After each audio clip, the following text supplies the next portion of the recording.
Assalamualaikum warahmatullahi wabarakatuh. Perkenalkan, nama saya Vela Sofana Zara, NIM 2018-53163. Di sini saya akan mempresentasikan materi pertemuan ketiga, yaitu tentang audit sistem informasi berbasis komputer. Kita menuju slide yang pertama, yaitu tentang definisi auditing. Auditing adalah sebuah proses sistematis untuk secara objektif mendapatkan dan mengevaluasi bukti mengenai pernyataan perihal tindakan dan transaksi yang bernilai ekonomi untuk memastikan tingkat kesesuaian antara pernyataan tersebut dengan kriteria yang telah ditetapkan serta mengkomunikasikan hasil-hasilnya pada para pemakai yang berkepentingan. Ini adalah definisi auditing menurut Asosiasi Akuntansi Amerika. Cara singkatnya adalah auditing yaitu sebuah kontrol yang dilakukan oleh sebuah perusahaan misalnya, yang biasanya dilakukan setahun sekali untuk mengevaluasi kinerja dari perusahaan tersebut. Next. Auditing membutuhkan pendekatan langkah per langkah yang dibentuk dengan perencanaan teliti, serta pemilihan dan pelaksanaan teknik yang tepat dengan hati-hati. Keterlibatan audit yaitu mengumpulkan, meninjau, dan mendokumentasikan bukti audit. Bukti audit misalnya saja pada sebuah universitas yaitu bukti presensi atau absensi, lalu bukti tugas, dan lain sebagainya. Next. Berdasarkan According Institute of Internal Auditors atau IIA, tujuan dari audit internal adalah untuk mengevaluasi kecukupan dan efektivitas sistem pengendalian internal perusahaan, dan juga menetapkan keluasan dari pelaksanaan tanggung jawab yang benar-benar dilakukan. Misalnya saja pada sebuah universitas, dilakukan proses auditing pada sebuah program studi, misalnya sistem informasi. Nah, di dalamnya kita misalkan saja auditing terhadap dosen-dosen. Di dalam proses auditing itu terdapat evaluasi terhadap kinerja dosen-dosen atas tanggung jawab yang sudah dilakukan.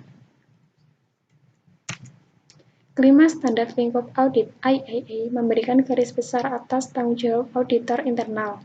Yang pertama, melakukan tinjauan atas keandalan dan integritas informasi operasional dan keuangan, serta bagaimana hal tersebut diidentifikasi, diukur, diklasifikasi, dan dilaporkan.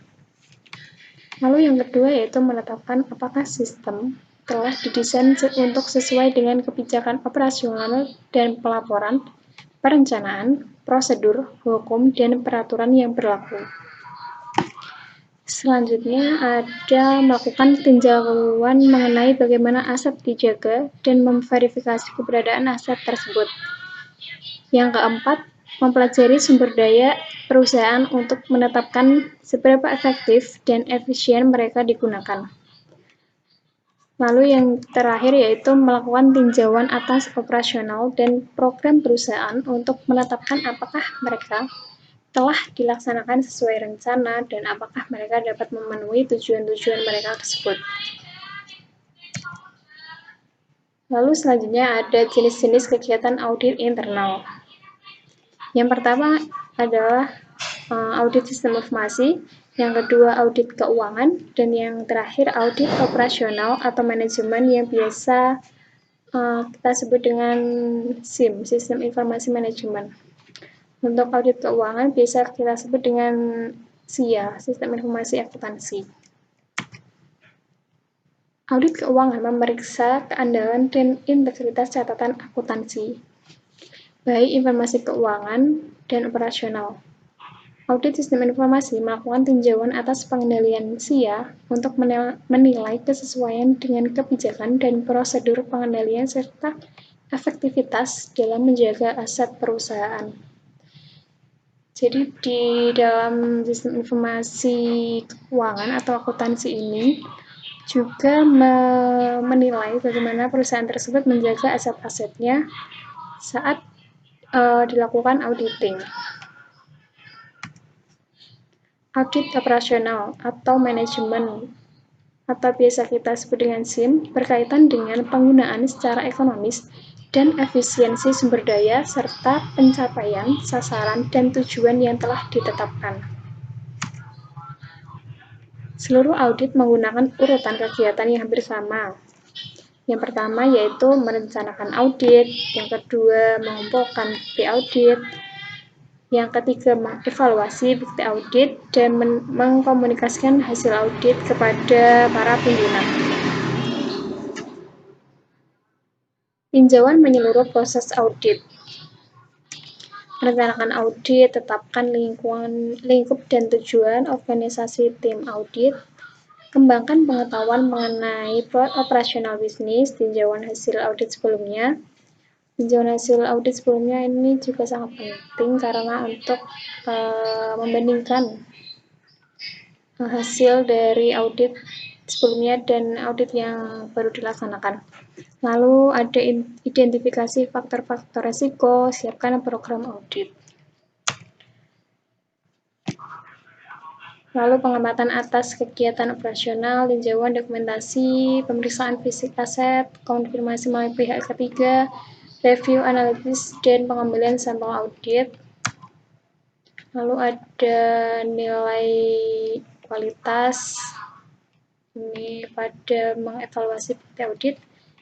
Nilai kualitas pengendalian internal, nilai keandalan informasi, nilai kinerja operasional, pertimbangan faktor risiko, faktor material, dokumentasi penemuan-penemuan audit,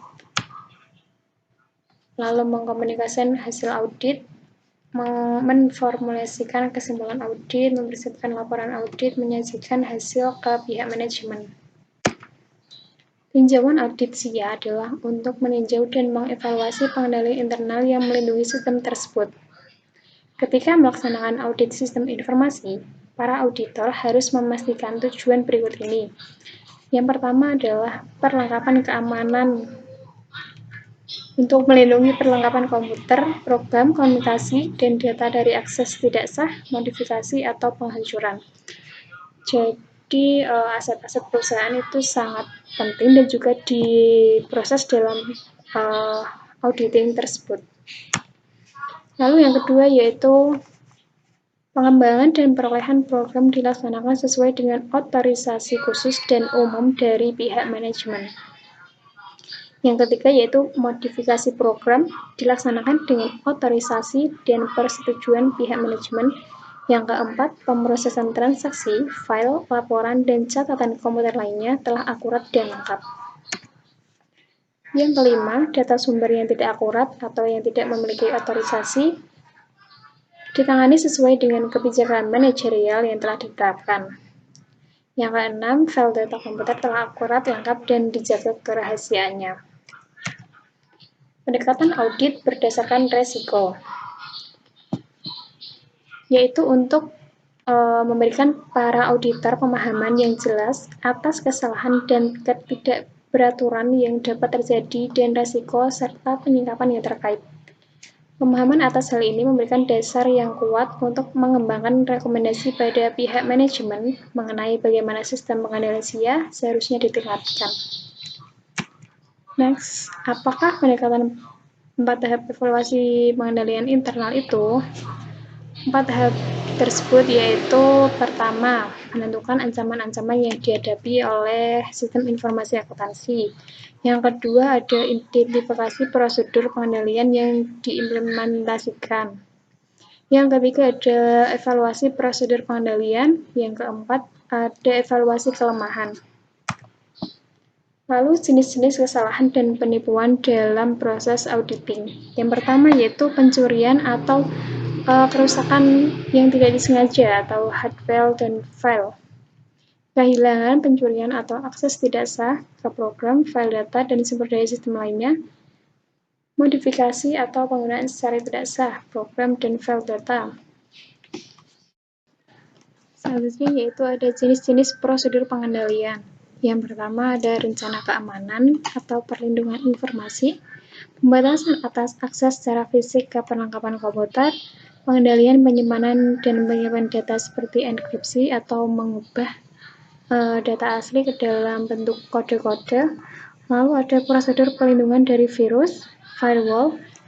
Lalu rencana pemulihan dari bencana, misal server tersebut terkena bencana, harus ada pengendalian atas bencana tersebut, misalnya dibuat server di luar kota server yang pertama. Lalu ada pemeliharaan pencegahan asuransi sistem informasi.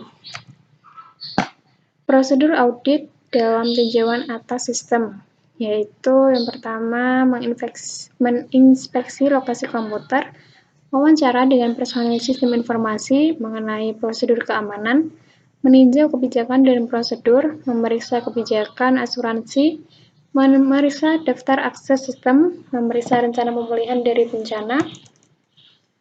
Lalu untuk uji pengendalian, yang pertama yaitu mengamati prosedur akses ke lokasi komputer, memverifikasi bahwa terdapat pengendalian dan pengendalian tersebut berfungsi seperti dengan yang diharapkan. Lalu menginvestigasi berbagai kesalahan atau masalah untuk memastikan mereka ditangani dengan benar. Lalu memeriksa berbagai uji yang sebelumnya telah dilaksanakan. Pengendalian pengimbang. Ada kebijakan yang baik dalam hal personalia, penggunaan pengendalian secara efektif, pemisahan pekerjaan yang tidak boleh disatukan. Jenis-jenis kesalahan dan penipuan. Kesalahan pemrograman yang tidak disengaja, kode program yang tidak sah, misalnya. Lalu jenis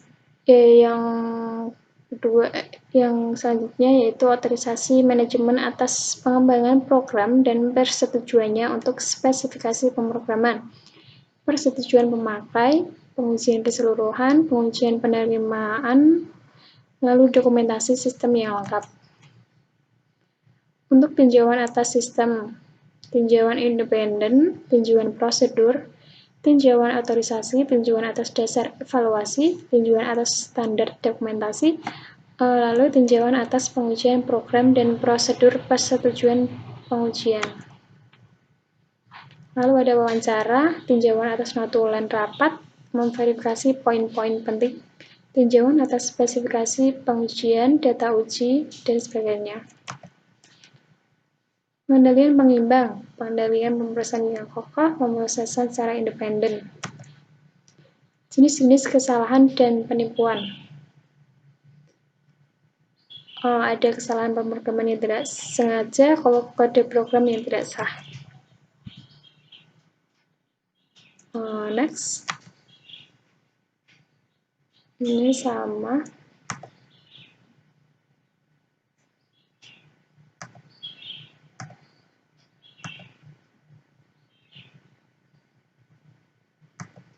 Sama, tujuan 1, 2, 3, 4. Jenis-jenis kesalahan dan penipuan. Ada data sumber yang tidak akurat, data sumber yang tidak sah. Lalu, jenis-jenis kesalahan dan penipuan, modifikasi atau pengungkapan yang tidak sah atas data yang disimpan, penghancuran atas data yang disimpan akibat kesalahan yang tidak disengaja, kegagalan fungsi hardware, software, dan tidak akan sengaja untuk melakukan sabotase atau vandalisme. Ini sama. Software komputer, beberapa program komputer yang disebut Computer Audit Software atau CAS, atau Generalized Audit Software atau GAS telah dibuat secara khusus untuk auditor. CAS adalah program komputer yang berdasarkan spesifikasi dari auditor menghasilkan program yang melaksanakan fungsi-fungsi audit. Pemakaian software komputer. Yang pertama adalah memutuskan tujuan audit, mempelajari file serta database yang akan diaudit, merancang laporan audit, dan menetapkan bagaimana cara menghasilkannya. Informasi ini akan dicatat dalam lembar spesifikasi dan dimasukkan ke dalam sistem melalui program input data.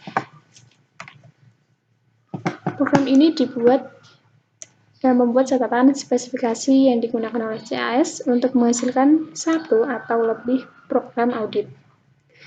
Program audit akan memproses file-file sumber dan melaksanakan operasional audit yang dibutuhkan untuk menghasilkan laporan audit yang telah ditentukan.